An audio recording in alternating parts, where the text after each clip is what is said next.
Vamos con César García Vélez, quien ya está listo para conversar con nosotros y su voz autorizada. Compañero, contigo. Sí, muchas gracias, Andy. Retomamos la entrevista importante en relación a lo que está pasando entre Israel y Hamás. Momentos históricos de mucha tensión y expectativa que podrían marcar un antes y un después en este conflicto y principalmente en todo lo que ha significado para la afectación de la población israelí toda esta situación. Me acompaña el embajador de Israel en Ecuador, Sach Sarid, quien tiene la gentileza de conversar con nosotros en esta tarde. Gracias, señor embajador. Bien, ¿cómo llegan a este momento? ¿Qué es lo que pasó en estos días para poder pensar que es posible la suscripción de un acuerdo de cese al fuego? Bueno, buenas tardes, César. Yo creo que fue un proceso, como cualquier otro evento histórico, y sí es un evento histórico. Fue un proceso y poco a poco llegamos más cerca en nuestras posiciones con esta organización terrorista que se llama Hamás. Casi 13 o 14 meses después del ataque horrible del 7 de octubre de 2023. Hay que destacar que todavía no hemos firmado el acuerdo, pero lo vamos a firmar en 1 o 2 días y va a ser implementado a partir de lunes o martes la semana que viene. Así que en conclusión a su pregunta, fue un proceso gradual y llegó ahora el día para llegar a este acuerdo. ¿Qué factores se dan geopolíticamente y militarmente también para establecer que Hamás por el momento no representaría un peligro para Israel? Es muy buena pregunta y muy difícil a contestar. Hamás está muy debilitado, ¿no? No es el mismo Hamás que fue cuando atacó a Israel en el año 2023. Es muy debilitado, pero todavía existe. Todavía está controlando más o menos la franja de Gaza, todavía tiene capacidad militar. Y ese acuerdo no soluciona totalmente el asunto de la fuerza militar de Hamás. Esperemos, y tampoco eso es seguro y podemos un poco ampliar después, esperemos que el acuerdo va a llevar la liberación de todos los secuestrados israelíes, obviamente, que es lo más importante. Hamás va a recibir cosas a cambio, también podemos ampliar de eso. Pero este acuerdo no asegura totalmente que Hamás no sigue atacando a Israel en el futuro. Y esa es una cosa que todavía tenemos que solucionar. Embajador, a propósito de esto, ¿se tiene un listado, tal vez es oficial, la cantidad de rehenes que se tienen en este momento, de qué nacionalidades, si están vivos, al menos se ha podido transmitir por cuestión humanitaria para que las familias no vivan todo esto que han tenido que atravesar, sus condiciones, para saber cómo se va a dar ese intercambio? Bueno, asuntos humanitarios y Hamás no van juntos, esas dos cosas. Hay que entender que es una organización terrorista, fundamentalista, extremista, islamista, que tiene un punto de vista del mundo muy distinto de lo que tenemos nosotros.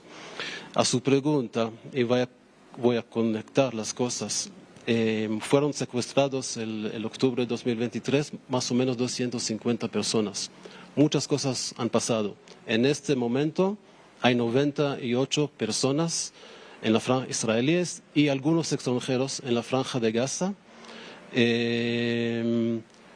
No sabemos cuántos de ellos son con vida y cuántos son muertos, porque jamás no da esa información, jamás no dice nada. A propósito, como una presión psicológica, tampoco da acceso a la Cruz Roja para los rehenes. Así que no sabemos. Lo poco que sabemos es de boca de algunos de los secuestrados que ya fueron liberados o de nuestros otras fuentes.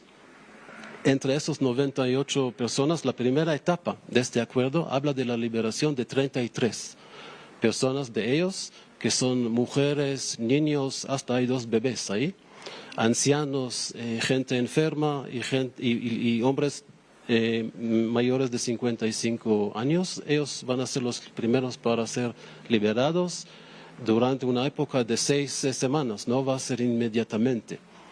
Y después de esas 6 semanas vamos a entrar en la segunda etapa del acuerdo, que todavía no está concluido. Pero supuestamente vamos a discutir con Hamas durante esas 6 semanas la segunda parte, que va a ser la liberación de los otros 85 personas vivos y muertos, y la posición final del ejército israelí después del acuerdo. Esto es muy importante porque muchos se preguntan qué viene después, qué va a evitar que esta novela se vuelva a repetir y la atrocidad que se ha vivido, de tal forma que como parte de ese segundo proceso se pretende instaurar si Hamas permanecerá en el poder o no, o si se van a dar paso a elecciones libres que reconfiguren lo que pasa ahí, porque es un peligro constante vivir con el enemigo al lado. Es así exactamente. Nuestro objetivo es que Hamas no va a seguir controlando la franja de Gaza. Pensamos que Hamas, aunque juega el juego, pensamos que Hamas ya entiende eso. No va a ser posible que Hamas va a seguir controlando la franja de Gaza y ser un peligro de Israel, y va a repetir el 7 de octubre como sus líderes que la mayoría ya no son con vida, pero el organismo existe. Sus líderes han dicho, y está en YouTube, que el 7 de octubre fue la primera vez, pero va a ser una segunda, tercera, cuarta vez, y no es el fin. Y eso tenemos que evitar a cualquier precio. Este acuerdo que vamos a firmar en uno o 2 días es solo el inicio. Después del fin del proceso tenemos que ser seguros que Hamas no controla la franja de Gaza, porque es una organización que no reconoce a Israel, que hace atrocidades, con quien no se puede convivir. Y otro poder tiene que controlar la franja de Gaza. Hay algunas opciones. Puede ser la autoridad palestina misma, que por ahora controla a Cisjordania. Puede ser una fuerza árabe provisional que va a mandar ahí hasta elecciones en la franja de Gaza.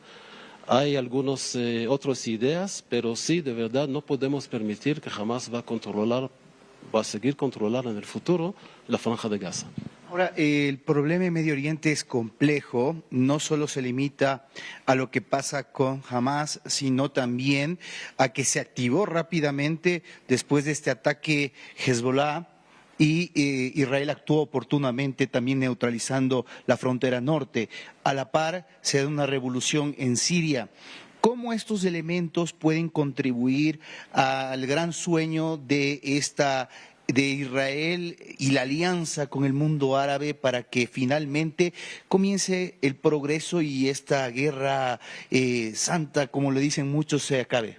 Bueno, antes de hablar de la alianza de Israel con los países árabes, tengo que mencionar, y gracias por la pregunta porque me da la oportunidad de mencionar más que todo a Irán. El común que tiene entre Hamas en la franja de Gaza, Hezbollah en Líbano, Siria de Assad, que ya no existe, milicias chiitas en Irak y los hutíes en Yemen. Lo común de todo eso es Irán. Son todos parte del eje del mal o del eje chiita de Irán. Todo está ahí construido y manejando por Irán para atacar a Israel, para presionar a Israel, para aislar a Israel. La mayoría de ese eje iraní ya no existe. Hamas está derrotado, no está eliminado totalmente, pero derrotado en la franja de Gaza. Hezbollah está derrotado en el Líbano. Los líderes de esas dos organizaciones ya no están con vida.